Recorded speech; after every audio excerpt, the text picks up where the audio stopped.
Y a los hermanos que todavía no saludé, les manda un gran saludo y un abrazo a todos mi esposo que hoy no me pudo acompañar. Dice, decirle a los hermanos de Racedo que los quiero mucho y que les mando un abrazo. Están bastante engripados y con tos, entonces se quedó en casa.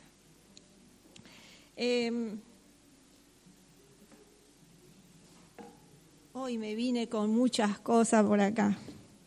Resulta que estoy como directora del Departamento de Educación en la Iglesia de Camarero. Y ya prediqué un sermón sobre educación cristiana allá y acá hace varios meses, el año pasado, así que no espero que se acuerden. Serían geniales si se acuerdan. Yo me di cuenta porque estaba anotado en el papelito, así que... pero este vendría a ser la continuación de aquel. Porque en el tema, como lo encaré desde el punto de vista de la educación cristiana, es acerca no de las instituciones, de los organismos, que es muy importante, es muy necesario, sino más aplicado a nuestra propia educación o nuestro propio crecimiento, nuestros propios aprendizajes que tenemos que hacer en esto de estar en el umbral del mundo eterno. El contexto con el cual nos manejamos está en Mateo 28. Vamos a buscar Mateo 28. Mateo 28, 18 al 20. Y Mateo 28, del 18 al 20, decimos, sí, la gran comisión. Sí, es cierto, la gran comisión. Pero veamos lo que dice. Dice aquí, Jesús se acercó y les habló diciendo, toda potestad me es dada en el cielo y en la tierra, por tanto, id, haced discípulos a todas las naciones, bautizándolos en el nombre del Padre, del Hijo y del Espíritu Santo, enseñándoles que guarden todas las cosas que os he mandado. He aquí, yo estoy con vosotros todos los días hasta el fin del mundo. Y acá nosotros encontramos en estos textos básicamente 3 mandatos de Cristo. Uno es, en el versículo 19, haced discípulos. ¿A quiénes? A todos.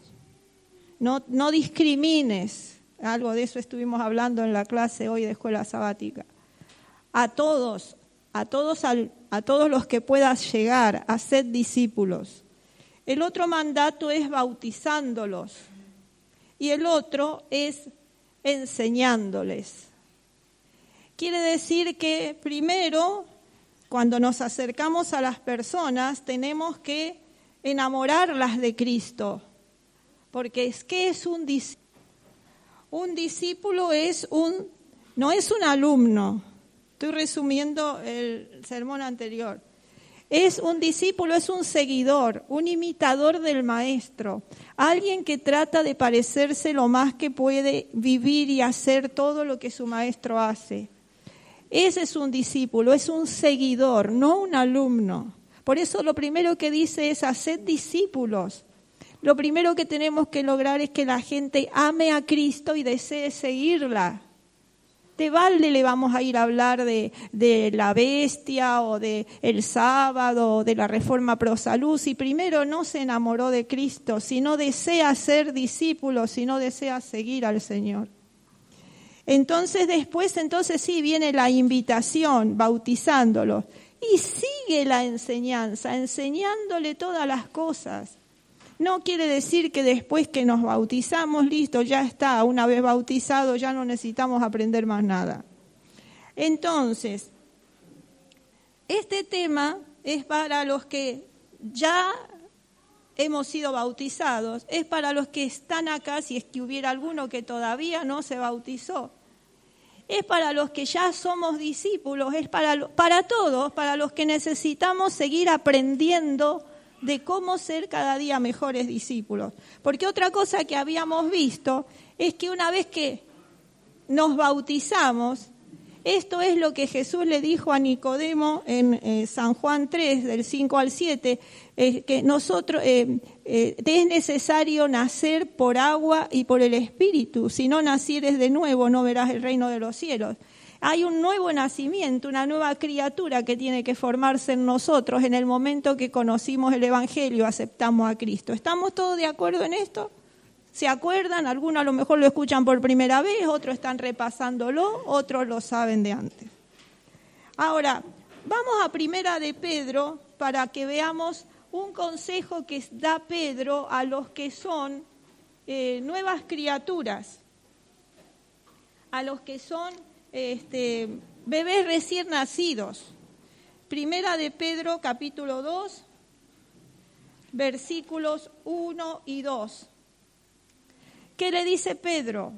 Desechando pues toda malicia, todo engaño, hipocresía, envidias y todas las detracciones, desead como niños recién nacidos la leche espiritual no adulterada, para que por ella crezcáis para salvación. Nos enamoramos de Cristo, decidimos seguirlo, nos bautizamos, estamos dentro de la iglesia, pero si no se produce esto que dice aquí, no hay crecimiento. Nos quedamos en la etapa del bebé. Desead como niños, desear, resalto la palabra, como niño recién nacido, la leche espiritual no adulterada, para que por ella podamos crecer para salvación. Quiere decir que aunque hayamos aceptado a Cristo, aunque nos bauticemos y vengamos a la iglesia, si no hay un deseo ferviente de crecer, es posible que perdamos la salvación.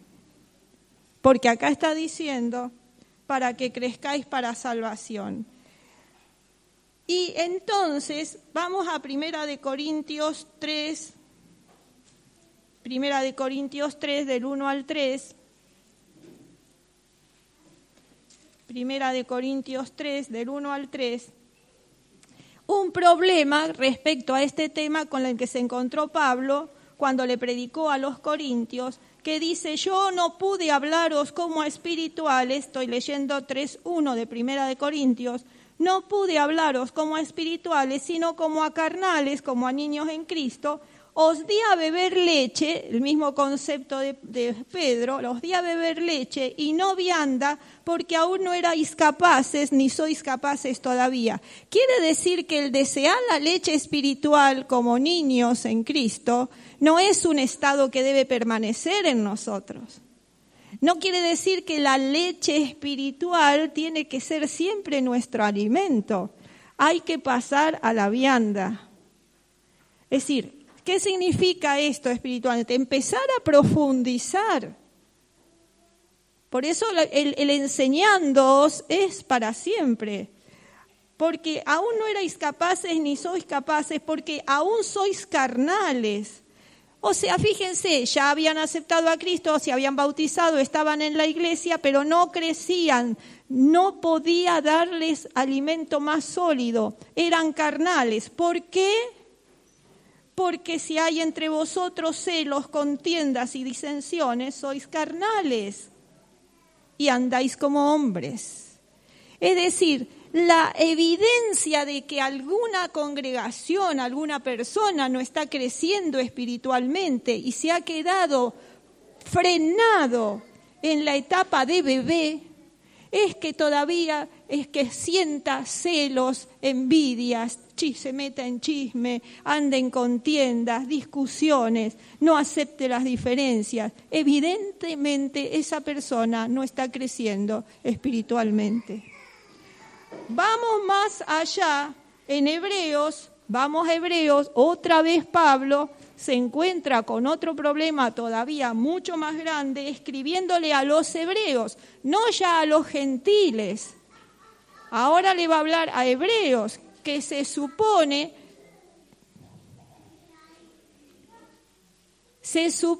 que conocen de antemano el evangelio, la Biblia y todas sus enseñanzas.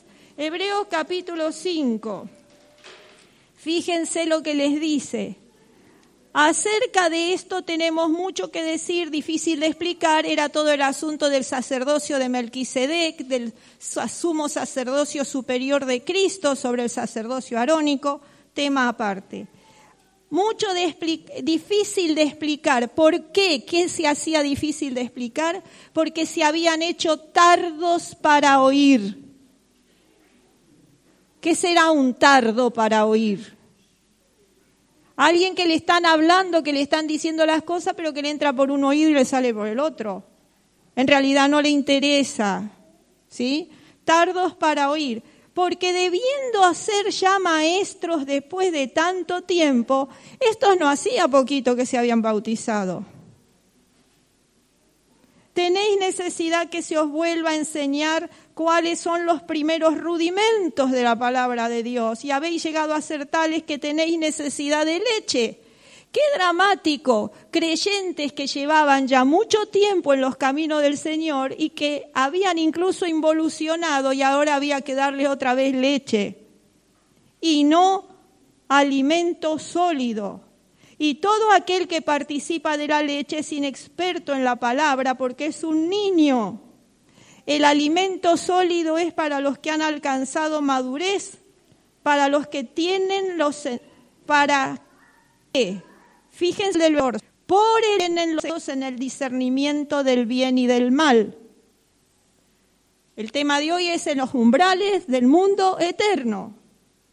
Tenemos por el uso, nosotros todos los aquí reunidos, los sentidos ejercitados en el discernimiento del bien y del mal. Eso es lo que muestra la madurez espiritual de una persona. Eso es lo que hace que pueda digerir alimento sólido, que no tenga que volver a los primeros rudimentos de la fe, que es lo que va a decir Pablo más adelante. Otra vez te tengo que volver a enseñar lo de la justificación por la fe y lo del estado de los muertos y del bautismo. Esas cosas son importantes, sí, pero esa es la leche espiritual. ¿Por qué cuando nos hablan de, qué sé yo, a ver, por ejemplo, de la bestia, de la marca de la bestia y del secamiento del Éufrates o de alguna otras cosas, nos quedamos mirando así? ¿Qué pasó? Entonces, hermanos, esto es un grande problema. Nosotros tenemos que entender, en el libro La Educación se sintetiza, voy a sintetizar, el propósito de nuestra vida, cuál debe ser. ¿Por qué? Porque tenemos que llegar a crecer, a madurar, hasta ser como, hasta recuperar ¿qué? La semejanza a Cristo. La semejanza que Dios nos dio en Génesis, que nos dio en el origen, en la creación, y que hemos perdido a causa del pecado.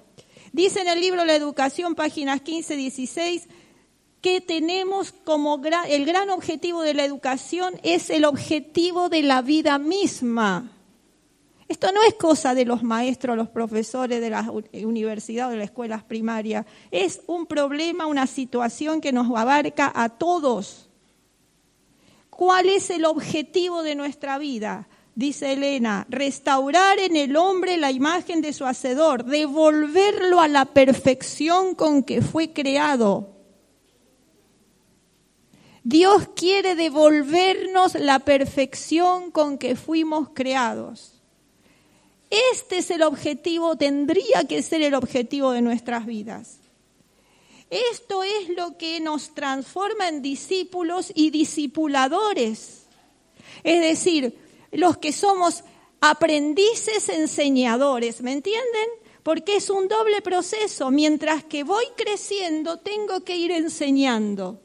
Mientras que voy avanzando en mi propia madurez espiritual, tengo que ayudar a otro a que empiece el camino. Eso es la Gran Comisión. La Gran Comisión no se queda en repartir volante o un librito del año una vez al año. Ahora, y este es el gran problema que tuvo el pueblo de Dios en la antigüedad, de los cuales dice que las cosas que antes sucedieron para nuestra enseñanza se escribieron para que de ellas extraigamos enseñanza. Bueno, vámonos a ver qué le pasó en Ezequiel 22:26. Ezequiel 22:26.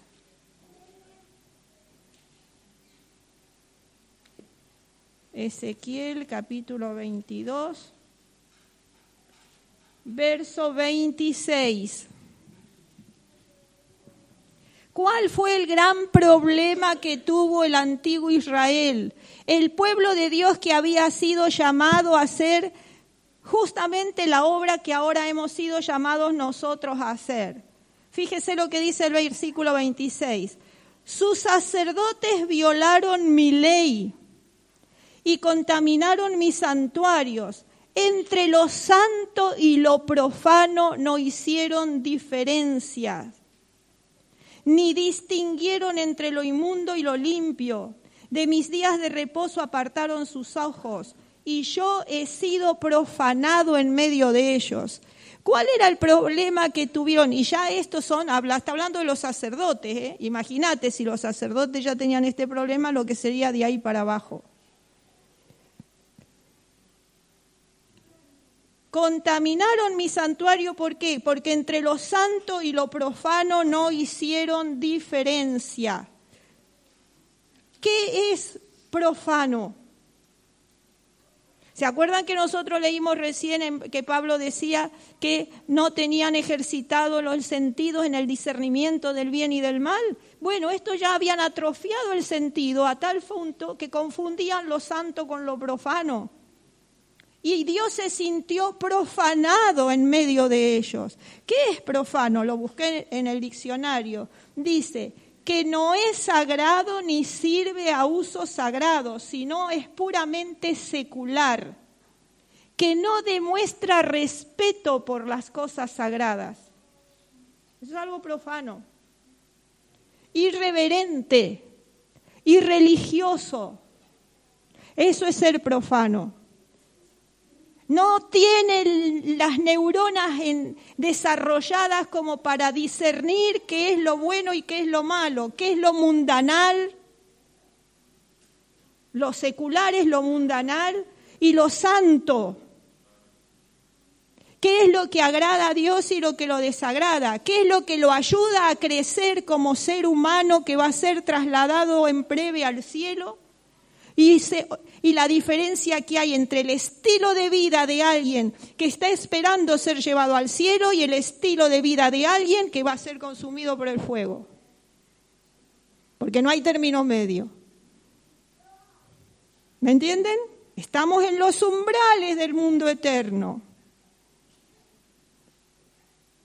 Bueno, si me pongo a hablar de lo que me vino a la mente, nos vamos del tema, que es sobre la ley dominical, las cuestiones esta, bla, bla, todo este asunto. Quedámoslo ahí. ¿Qué le pasó a Nadab y Abiú, los hijos de Leví? ¿Qué les pasó? ¿Se acuerdan cuando quisieron? No importa, agarraron, tomaron fuego de la fogata ahí, vamos a prender el incensario y se metieron adentro del templo con los incensarios con fuego común, profano, no consagrado, no sagrado, y quisieron ir a presentarse delante de la presencia de Dios. Instantáneamente murieron. ¿Sí? ¿Por qué? Es más, Dios Jehová le da a través de Moisés la orden, dile a Leví que no llore por los hijos que habían muerto. Sáquenlo fuera del departamento, del campamento. ¿Y qué era lo que había pasado? Habían estado tomando vino. Habían estado tomando bebida alcohólica y les embotó el cerebro y no fueron capaces de discernir entre lo santo y lo profano. Por eso, a partir de ahí, Dios da la orden de que sus hijos y sus sacerdotes no beberán bebida alcohólica, no beberán vino. ¿Para qué? Para que su cerebro no se embote, no se estupidicen mentalmente y puedan discernir entre lo correcto y lo incorrecto. Bien. Ahora, ¿qué es lo santo? Vamos a llevar, esto era un repaso del sermón pasado. Vamos a bajar, yendo a Éxodo 3, 2, 4 y 5. Esto ya lo sabemos, esto, ¿eh? Esto lo sabemos. Es una historia linda, hasta los niños lo saben. Éxodo, capítulo 3. Capítulo 3, versículo 2 y 4 y 5. Dice, se le apareció el ángel de Jehová en una llama de fuego en medio de la zarza. ¿A quién se le apareció? A Moisés. Él miró y vio que la zarza ardía y el fuego y la zarza no se consumía. Entonces Moisés dice, voy a ir a ver qué pasa, qué es esta rareza que veo acá. Y Dios le dice, el versículo 4, cuando Jehová vio que él iba a ver, lo llamó de en medio de la zarza y dice, Moisés, Moisés. Él responde, sí, heme aquí. ¿Y qué le dice Dios? No te acerques. Quita tu calzado de tus pies. ¿Por qué? Porque el lugar en que estás, tierra santa es. ¿Cuántas veces habría pasado por ahí Moisés? Ni se había dado cuenta de nada. Estaba parado donde está aquel micrófono y acá la zarza ardiendo y allá no es santo y acá es santo. ¿Qué es lo que lo hizo santo a ese lugar? La presencia de Dios. ¿Alguna vez estuvieron ustedes en algún lugar santo? ¿Pisaron tierra santa alguna vez? ¿Nunca fueron a una tierra santa? Fíjense, vamos a buscar Mateo 18, 20. Mateo 18, 20. Mateo 18, acá está. San Mateo 18, versículo 20. Acá vamos a escuchar a Jesús. Porque donde están 2 o 3 congregados en mi nombre, ¿qué? Allí estoy yo en medio de ellos. Pregunto de nuevo, ¿alguna vez estuvieron en alguna tierra santa? ¿Dónde están ahora? ¿Dónde estamos ahora? ¿Tierra santa?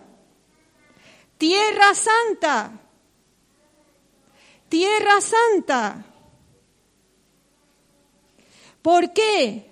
Porque la promesa es que donde haya 2 o 3 reunidos en el nombre de Él, Él está aquí con nosotros. No le hemos pedido, oramos un montón de veces hoy durante el día, Señor, está, que tu Espíritu Santo nos guíe, maéstrate entre nosotros. ¿Le hemos pedido o no? Entonces, ¿quién está aquí? Dios a través del Espíritu Santo. Por lo tanto, este saloncito se ha constituido en Tierra Santa. Porque allí donde se manifiesta Dios, ahí es Tierra Santa. Lo digo de nuevo, estamos pisando Tierra Santa.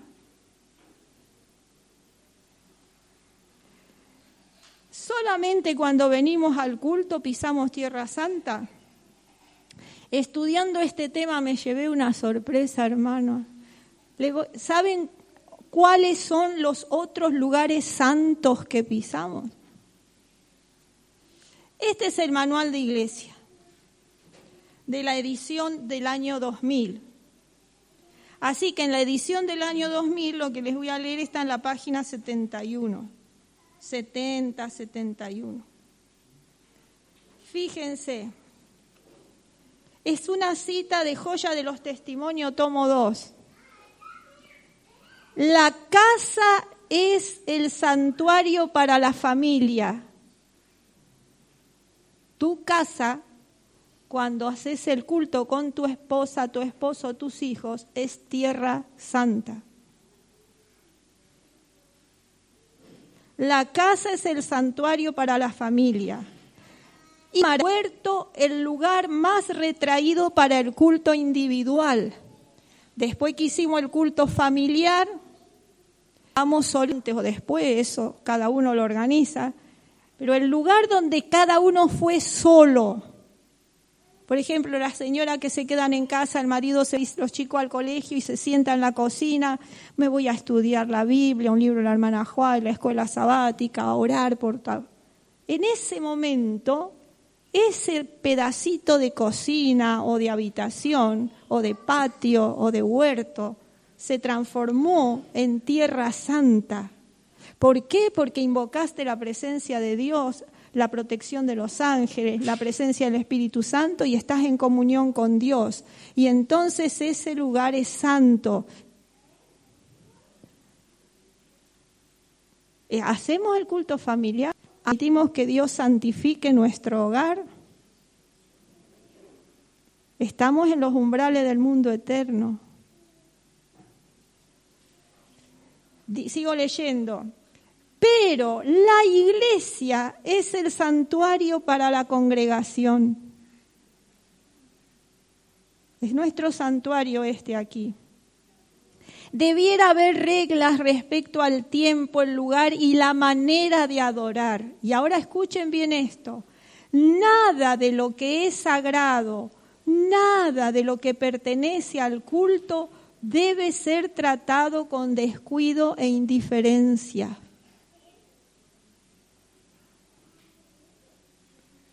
Con el fin de que los hombres puedan tributar mejor las alabanzas de Dios, su asociación debe ser tal que mantengan en sus mentes una distinción entre lo sagrado y lo común, a fin de que podamos tributar mejor a Dios.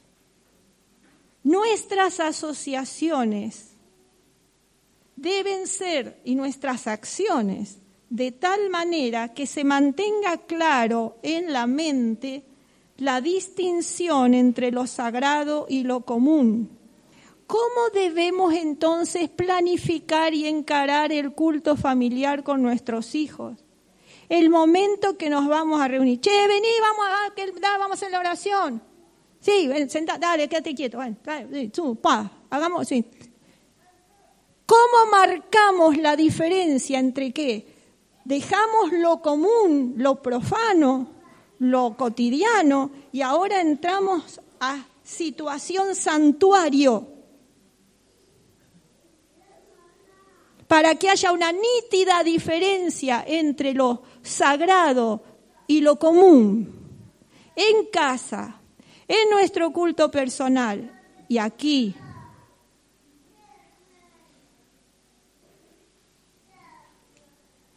Dios santificará el lugar con su presencia y será santo para el Señor de los ejércitos. Tenemos que tener cuidado que nada distraiga la atención a las personas cuando están en adoración o estudio de la palabra. ¿Saben acá?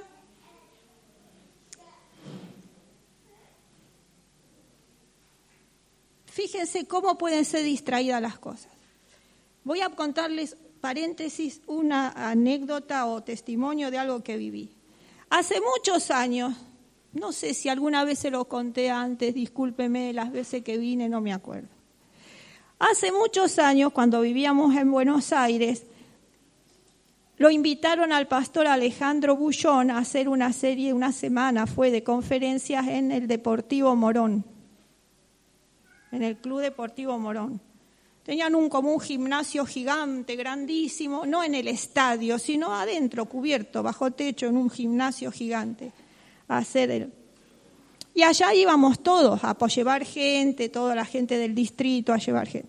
El pastor Alejandro Bullón una de esas noches estaba predicando y él, te estoy hablando año 90, 89, 90, 91, o sea, 35 años atrás. Yo digo que el pastor Bullón tenía pelo negro y flaquito estaba todavía en esa época, obvio, era joven. Entonces, de pronto esa noche, cuando hablaba y hacía así, todos mirábamos, algo tenía acá en la manga del saco. Algo tenía. algo blanco, saco oscuro, así como usan los pastores cuando predican, y algo blanco. Cuando, ¿viste qué tenía el pastor? No sé, algo tenía en el brazo, sí. Pasaron los años. En el 93 nos vinimos a vivir a la villa. Yo empecé o retomé los estudios de teología. Y por ahí, ponele año 95, 96, llega el pastor Alejandro Gullón a la UAP a dar una semana de oración. Y lo invitan a que venga a hablar con los estudiantes de teología, a dar consejos, lo que hoy diríamos tips acerca del evangelismo. Y entonces el pastor Alejandro Gullón, entre las cosas que nos dice a los que estábamos ahí, dice, revisen bien la ropa antes de pasar a la plataforma o antes de predicar. Porque una vez me pasó, y ahí me vine a enterar lo que le había pasado años allá en Morón. Dice, yo estaba haciendo una semana de oración en Buenos Aires, en Morón, bla, bla, bla, y yo me puse el saco recién llegado de la tintorería sin revisarlo. Y había quedado una etiqueta de la tintorería. Dije, era la etiqueta de la tintorería. Me vine a enterar de qué era. Dice, una etiqueta de la tintorería pegada en la manga del saco. Les puedo asegurar que esa noche nadie escuchó lo que yo prediqué. Todos estuvieron pendientes de esa cosa blanca que tenía en la manga del saco. Yo digo, sí, es cierto. Entonces él dijo, fíjense bien, revisen bien su ropa, su presentación personal, cuando van a tener el culto sagrado, cuando van a pasar al frente. ¿Por qué? Porque no podemos permitir que nada distraiga la atención de la palabra. Puede ser que haya gente muy abriboca que igual se va a quedar mirando no sé qué, la mosquita que pasa, alguna cosa. Pero bueno, que de nosotros, en cuanto de lo que nosotros dependa, cuidémonos la presentación personal, especialmente las damas. Especialmente las damas. Tenemos que tener mucho cuidado para que nada distraiga de la adoración, para que nada compita con el momento de culto sagrado al Señor. Y fíjense hasta qué punto esto es así.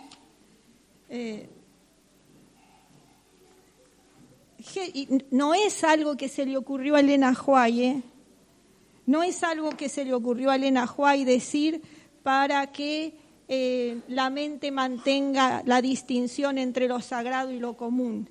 Vamos a Génesis 35 del 1 al 4 para que se den cuenta cómo se vienen hablando de estas cosas en el pueblo de Dios desde el Génesis.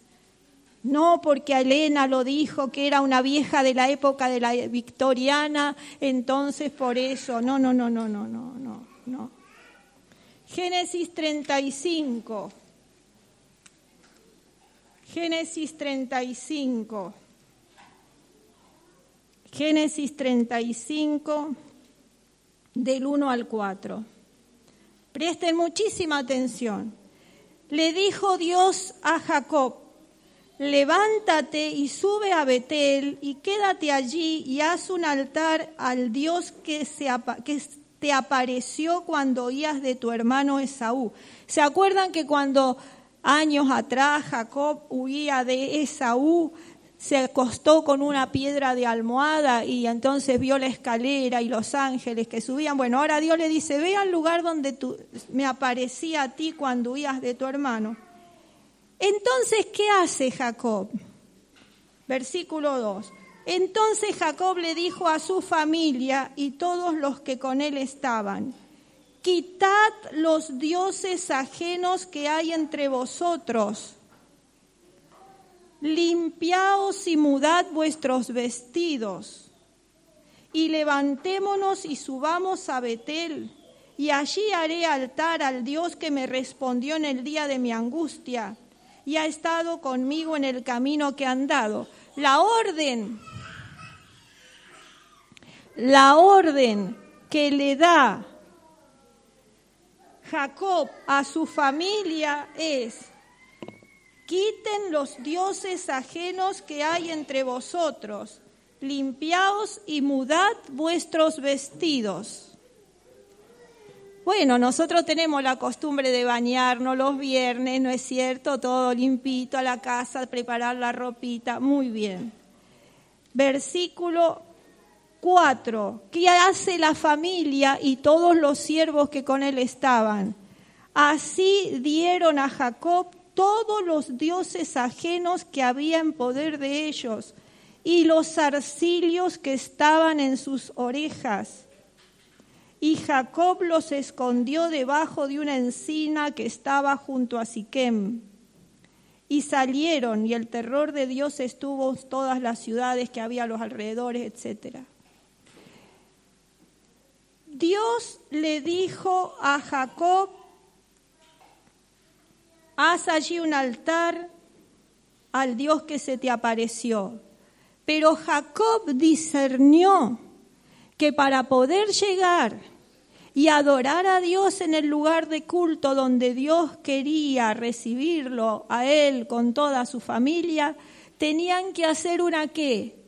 Una preparación que incluía lavar los cuerpos, cambiarse de ropa, dejar todo lo profano a un lado, los ídolos. Y él no se los dijo, por lo menos acá no está registrado, pero sus mujeres, sus hijos, sus siervos se sacaron los zarcilios, la billutería, compañeras y compañeros, hermanos. Ojo, probablemente acá como somos pocos y nos conocemos mucho y no lo tengan el problema. Pero avanzó a pasos agigantados dentro de la iglesia adventista el uso de zarcilios en las orejas, en la nariz, en los dedos de las manos, cadenitas. ¿Qué fue cuando dijo, dejen de lado los ídolos? Esa fue la orden de Jacob. Y la familia entendió que tenía que sacarse todo eso de encima. ¿Y qué hizo él? Lo enterró debajo de una encina. Lo pasado, pisado, porque forma parte del crecimiento. Voy a darle un testimonio, porque vieron que al principio dijimos que al principio leche, lechita, somos bebés, vamos creciendo, vamos aprendiendo. Día de mi bautismo. Según mi bautismo, 15 de mayo del 76. Yo tenía 25 años. Estamos en la sala pastoral, está el pastor con los 4, 5, 6 que no íbamos a bautizar, y estaba el anciano que me dio los estudios bíblicos, don Antonio Vázquez. Y entonces por ahí yo lo veo que el pastor Pérez, que nos está explicando que te voy a poner así, te voy a doblar así y esas cosas, me mira a mí, lo mira a don Vázquez y le hace, ¿me vieron los ojitos, los que están lejos? ¿No? Así con los ojitos. Yo capté y dije, ¿sabes qué pasa acá? ¿No? Entonces me dice don Vázquez cuando termina todos los preparativos, dice, pequeñina, ven para acá, pequeñina, me decía, ¿te imaginas? Tenía 25 años yo, era flaquita, chiquitita, pequeñina, él era gallego. Ven para acá. ¿Qué pasa, don Vázquez? Oye, niña, ¿qué es eso que tienes en la mano? ¿Qué? Pues eso que brilla ahí. ¿Qué tenía yo?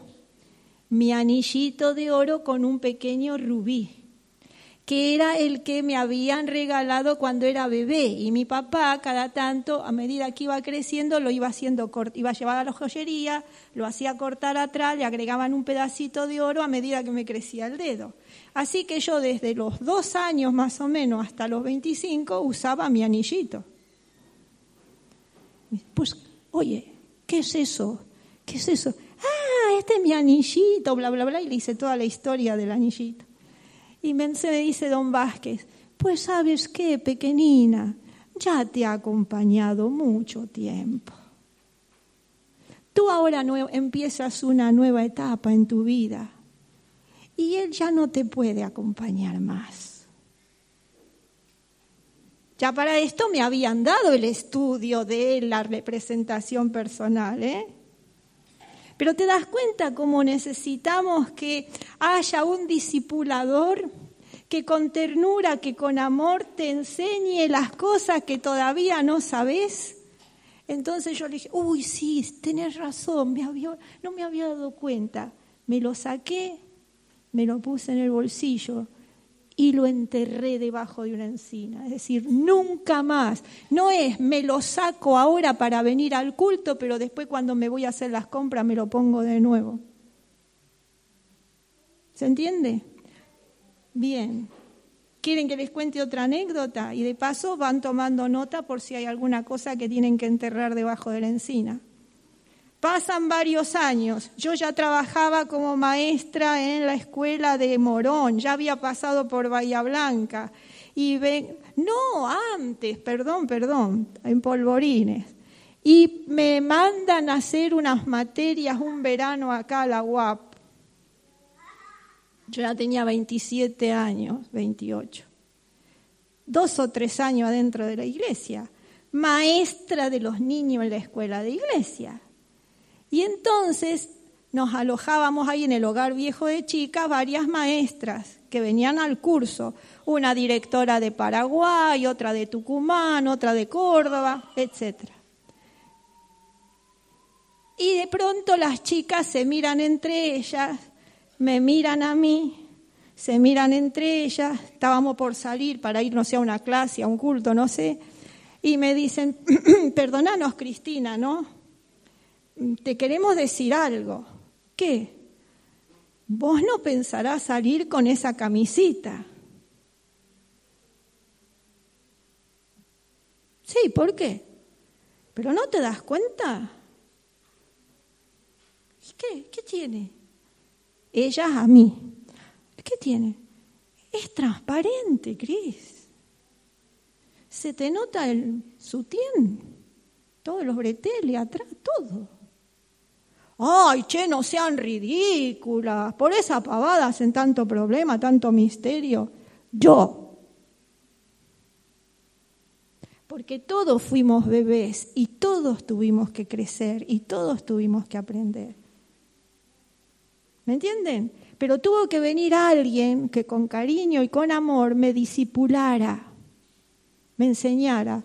Ropa transparente una mujer cristiana no usa. Llevaba 2, 3 años de bautizada. ¿Me entienden? Por eso si a alguno le toca lo que estoy diciendo, no se sienta ofendido, me estoy poniendo a mí misma de ejemplo para que se dé cuenta que es en esto de estar al umbral de la eternidad, en esto de tener los sentidos ejercitados entre lo correcto y lo correcto, entre lo santo y lo profano. Es un proceso de crecimiento por el que todos los que queremos llegar al cielo tenemos que pasar. Ahora, si a usted no le interesa vivir eternamente, haga lo que quiera, vístase como se le da la gana, adórnesele como se le cante y después coseche lo que sembró. ¿Me entiendo? ¿Me entienden? Y ahí entra lo del arreglo personal, las pinturas, etcétera, etcétera. Meta todo en la bolsa. O cada uno ore y pídale al Señor, pregúntele cuál es el ídolo que tiene que enterrar debajo de la encina. Los hombres por una cosa, las mujeres por otra. Para terminar, muchos necesitan instrucción en cuanto a estas cosas. Quiero ver para no olvidarme aquí. Y ustedes dirán, ¿y le da tanta importancia a Dios a este asunto de la vestimenta? ¿Y tiene tanto que ver con la religión? Sí, claro, hay capítulos enteros dedicados en el Antiguo Testamento solo para explicar cómo tenían que presentarse vestidos los sacerdotes que oficiaban en el culto. No los vamos a buscar. Éxodo 28 del 1 al 43, capítulo 39 del 1 al 31, versículos 41, 42, capítulo 40 del 13 al 15, solamente para hablar de la ropa, de cómo tenían que presentarse vestidos en el culto. Incluso les dice, harás vestiduras sagradas a Aarón para honra y hermosura. Porque algo que resalta mucho Elena White es que Dios aprecia la belleza, la hermosura, que hay que tener el cuidado en la combinación de los colores, que hay que los consejos que tenemos. Miren, hermanos, yo no sé si además de la Biblia ustedes tienen este librito en casa. Consejo para la iglesia. Acá estúdienlo en el culto familiar y vayan poquito a poquito viendo cómo aplican las cosas. Preparación para la crisis final, para todo lo que tiempo. El tiempo del fin, una obra que Dios quiere que usted haga. Heme aquí, lo que es la Biblia, testimonio para la iglesia, el Espíritu Santo, la pureza del corazón, la elección del esposo y la esposa, los que todavía no están decididos. El tratamiento del esposo y de la esposa, el matrimonio, la relación entre los esposos, los padres cristianos, las vías de acceso a nuestra mente que nos pueden causar problemas, consejos respecto a las vestimentas, consejos respecto a la alimentación, consejos respecto a la recreación. ¿Usted se piensa que si estas cosas a Dios no le interesaran, se hubiera tomado semejante trabajo de estar inspirando a Elena para que además de la Biblia nos trajera a la práctica cotidiana del siglo XX y XXI los consejos que están en la Biblia? ¿Será que a Dios no le...? Porque lo primero que te dicen cuando empezamos a hablar de estas cosas, no, pero por favor, Dios lo que mira es el corazón. Sí, pero la gente lo que mira es, no te ve el corazón, te ve el exterior y te evalúa qué calidad de cristiano sos por lo que ve. Y será predicado el Evangelio por testimonio. ¿Y cuál es el testimonio? El testimonio es lo que vivimos, lo que somos, lo que el otro ve y evalúa de nosotros. Ese es el testimonio. La práctica cotidiana de vida. Entonces, para los más jóvenes esto especialmente, busquen Deuteronomio 22:5, porque yo reconozco que estamos en una época dificilísima. Obvio, Satanás está desplegando todas sus artes con tal de impedir que lleguemos al reino de los cielos. Deuteronomio 22. Y ya vamos terminando, queridos.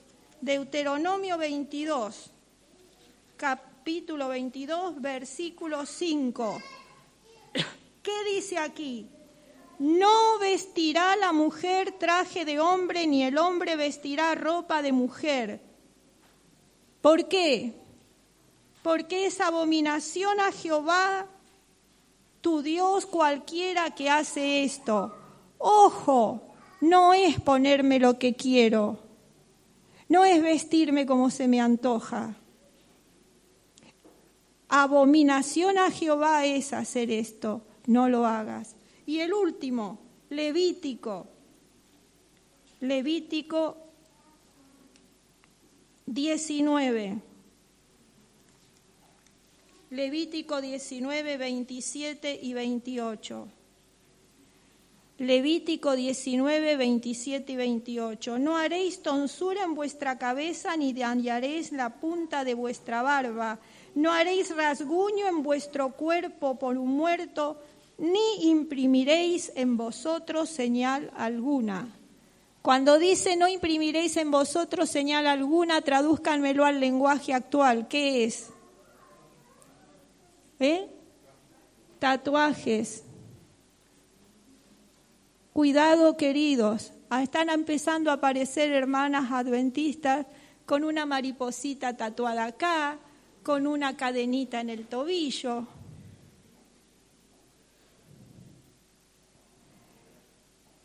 Tener los sentidos ejercitados en el discernimiento entre lo santo y lo profano, entre lo que a Dios espera de sus hijos y los que no quiere ver en sus hijos, porque son prácticas satánicas.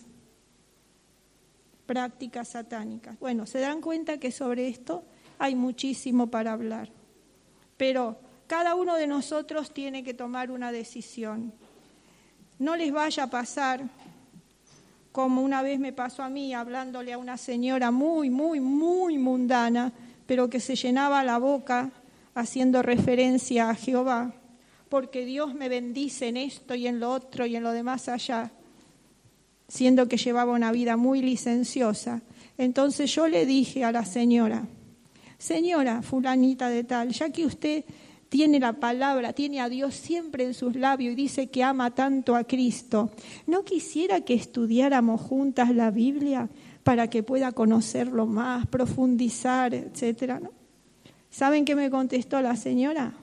Me dijo, mira chiquita, si yo hiciera eso, tendría que dejar de lado muchas cosas que por el momento no estoy dispuesta a abandonar.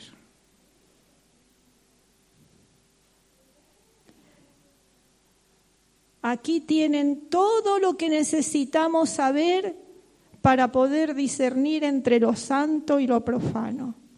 Todo lo que necesitamos saber para acomodar nuestra vida y nuestras prácticas a la santa y perfecta voluntad de Dios. Es mi ruego y mi oración que decidan hacer lo que Dios manda y no que contesten como aquella señora, que por ahora no, porque tengo que dejar de lado cosas que no estoy dispuesto a abandonar. ¿Me entendieron? Bueno, gracias hermanos. Feliz sábado.